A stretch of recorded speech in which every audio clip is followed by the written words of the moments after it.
Hello crafty friends, welcome to the second video in our Step Up Your Stenciling series. Today I'm going to use a butterfly stencil and lots of markers to create a load of backgrounds using different techniques. Off camera I will make some cards using the backgrounds and then I'll come in at the end of the video and show you how those cards turned out. So for our first technique, I'm just going to use markers, and I've got dot markers here. These are Zig clean colour dot markers. There are lots of different dot markers on the market, and you can try these techniques with any markers that you have. They don't have to be dot markers. They just need to be water-based markers for today's techniques. But all I'm doing is using different colour markers to fill in the different gaps in my stencil. I've got a piece of mixed media paper here. I use mixed media paper throughout this video because I'll be adding water to a lot of my stenciled backgrounds, and mixed media paper can handle lots of water. I've put the panel on a grip mat to keep it still, and the grip mat is also keeping my stencil still as well. With the dot markers, I'm just pouncing them up and down to fill in the apertures in the stencil, and this is going to give me a really interesting dotty look. But as I said, you don't have to use dot markers. You can just colour in the apertures with regular felt tip pens, Crayola super tips, Tombow dual tip brush pens, mild liners, whatever you've got, you can just colour in your apertures in your stencil to create a beautiful colourful image. For technique number 2, I've not cleaned my stencil. It's still got marker on it from technique number 1, and all I did with this was simply spritz it with water to activate the ink left on the stencil, and then I pressed down a piece of mixed media card onto the watery inky stencil, and I got a really beautiful watercolory line work type butterfly. For technique number 3, I repeated technique number 1 just with different colours. So I filled in the apertures of the stencil with my markers, and then I spritzed the paper with water. And that made the image spread out and diffuse. Some colours diffuse in the water more than others, but that can give quite an interesting effect. Experiment with the markers that you have and see what diffusion and movement of colour you can get with water.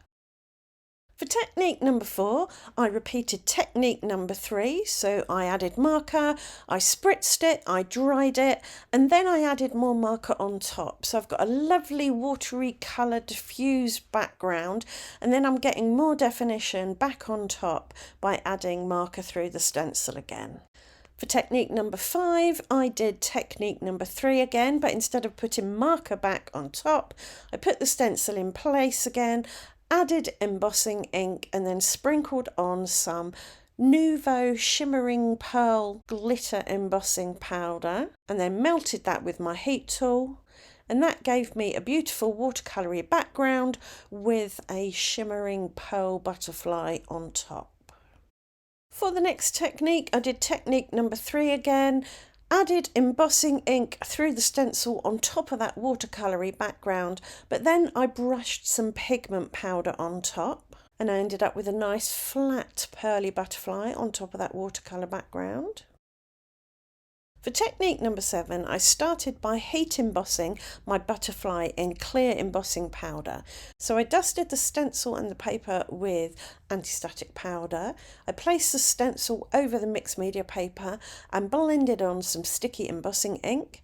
Then I sprinkled over some clear embossing powder and heated it with my heat tool to melt it, and waited until it had cooled down before moving on to the next stage.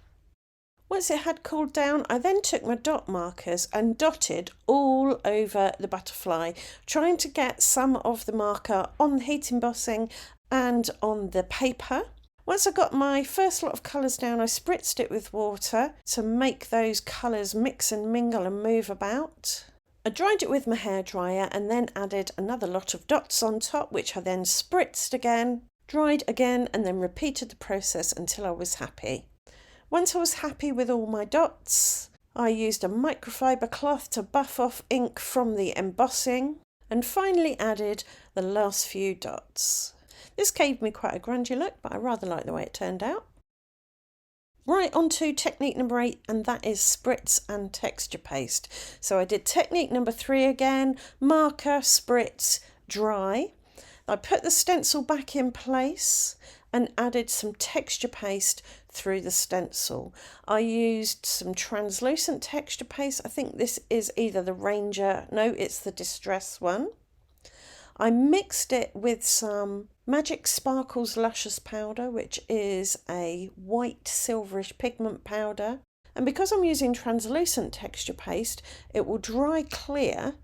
So you'll be able to see that powder that I've added. It will give it a pearly look, but you'll also still be able to see the colour of the butterfly underneath the texture paste once it's dry. For technique number 9, I did spritz and glitter paste. So I used reds and oranges and yellows this time. Spritzed my marker with water, dried it with my hairdryer, replaced the stencil over the image, and then added some DIY glitter paste. For my glitter paste, I used some clear PVA glue and I mixed in some gold glitter. Then I took a palette knife and spread it over my stencil.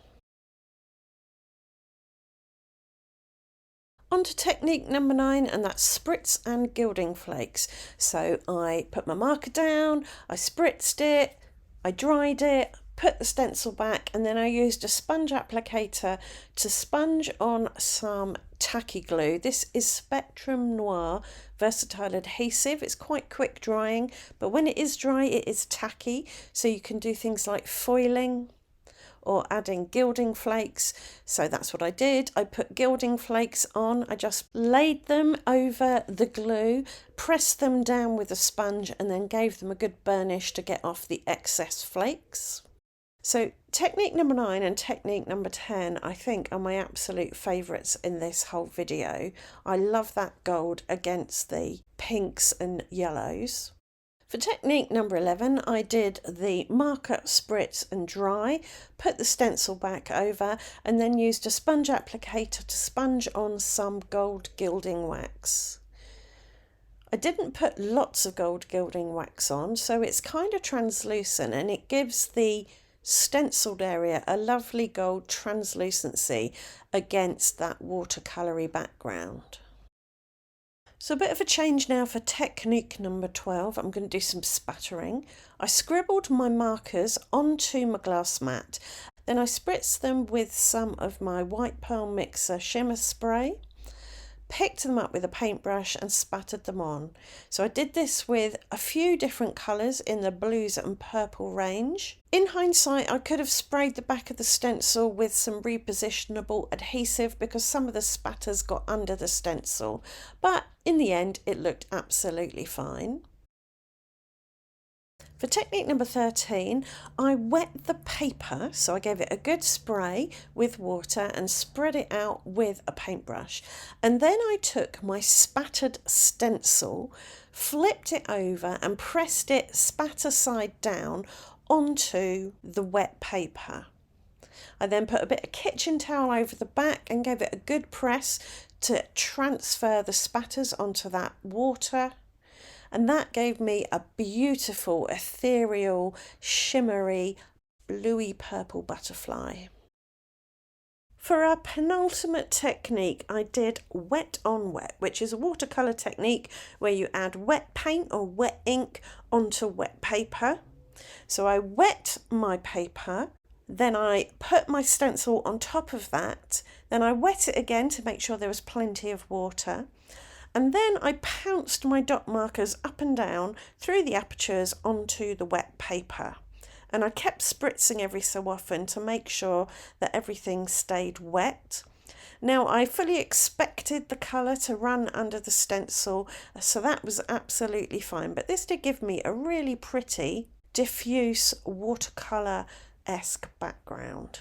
And for our final technique, I've used my marker pens to make watercolour. So I scribbled my marker pens onto my glass mat, hydrated them with water, picked them up with a water brush, and then brushed them over a gold glitter butterfly that I'd previously done. So I had some gold glitter paste left over from when I used it earlier in the video. I put that onto a card and let it dry. And then, as I say, I used my marker pens like Watercolor and coloured over the gold glitter. And again, actually, I think I've got a top 3 for this video, and it's all of these ones that involve the reds, the yellows, the pinks and the gold. It's a lovely combination. To finish this particular background off, which I'd already stuck on a gold panel and on a card blank, I decided to add some spatters, and all I did was mix the remaining marker pen on my glass mat with a little bit of copper metallic watercolour, and then pick it up with a paintbrush and spatter it on. If you'd like to hang around for a couple more minutes, I will show you how all the cards that I made turned out.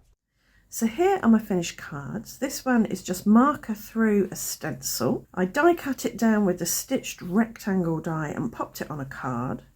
I added a black happy birthday down here in the bottom right hand corner, and then for its body I added some gold glitter Nouveau drops just to give it a bit of shimmer and shine and a bit of dimension.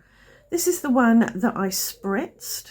I cut it down with a panel die, added a kind of platinum coloured with love there, right in the middle, and then I mounted it on a panel of the same paper, and I popped it on a panel of coloured essentially card because the mixed media paper that I used was a bit off-white, and the card blanks are very white, and when you have off-white and white together they can be a bit jarring. But if you separate them with some coloured cardstock of some kind, then they're less jarring. So although this is creamy and this is white, it looks fine because I've popped it on this metallic card.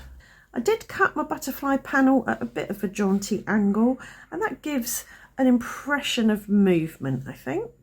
This one was spritzed, dried, and then I went in with some more marker over the top. I cut this down to a slightly smaller panel and popped it on black. Because it's quite bold colours here, I thought black would work well. I also added a hello in black. But to give it a bit of dimension and a bit of gloss, I went over the stenciled areas with Nouveau Crystal Glaze, which is a bit like glossy accents. And now it's got some gloss and dimension. This is the shimmery embossing powder butterfly, and I wanted to keep it light and airy, so I mounted it on some silver glitter cardstock and I added a thanks down here. So you've got this very subtle shimmery butterfly up in the top left, but some glitter to draw your eye down to the sentiment. For this card I spritzed it, dried it, and then went over with the stencil again using embossing ink, and then I brushed over some pearly pigment powder, cut it down again, and I mounted it offset on a piece of gold that I cut down with the same panel die, and then I added a bold halo over the top. For this one I cut it down again with the smaller die, and I mounted it on a panel of card that I coloured with the purple marker that I used. And I love purple and gold. They're kind of complementary colours, they work really nicely together. So I added birthday wishes in gold about a third of the way down and a third of the way in from the right. This was the DIY texture paste with the pearly pigment powder. I do like the kind of dark halo that I've got around the outside of the texture paste. Again, I added a black panel and a black sentiment, and I think it gives this kind of subtle butterfly a bit more impact. This is definitely one of my favourites, the gold and the reds and the oranges.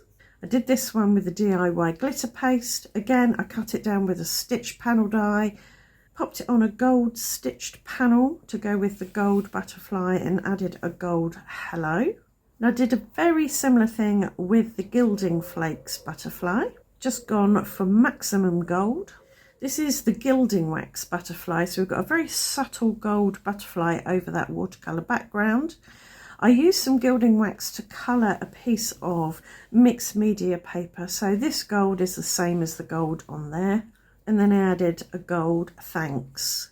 So that really draws the eye because it's a bit bolder than the gold around it. This is the Spattering card, and I decided to go with black glitter cardstock for the surround and a black glitter butterfly and some black glitter dots with a black sentiment.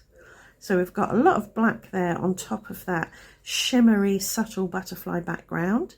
I did add some crystal glaze to the dots and the butterfly body to give it a bit of dimension and gloss. I did a similar thing with the next one, but instead of using glitter paper for my surround, I took some black cardstock and spritzed it with my DIY white shimmer spray.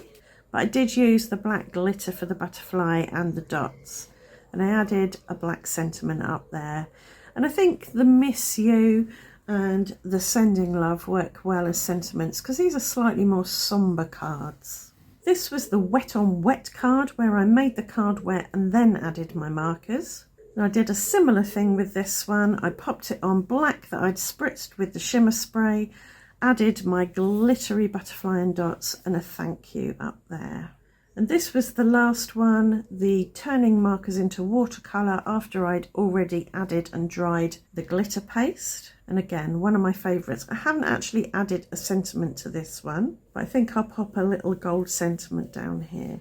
So there you go, a whole bunch of cards made using stencils and markers with a few other mediums thrown in for good measure. I hope you found the video helpful.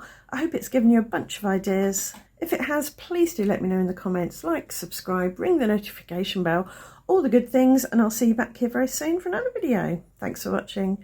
Bye for now.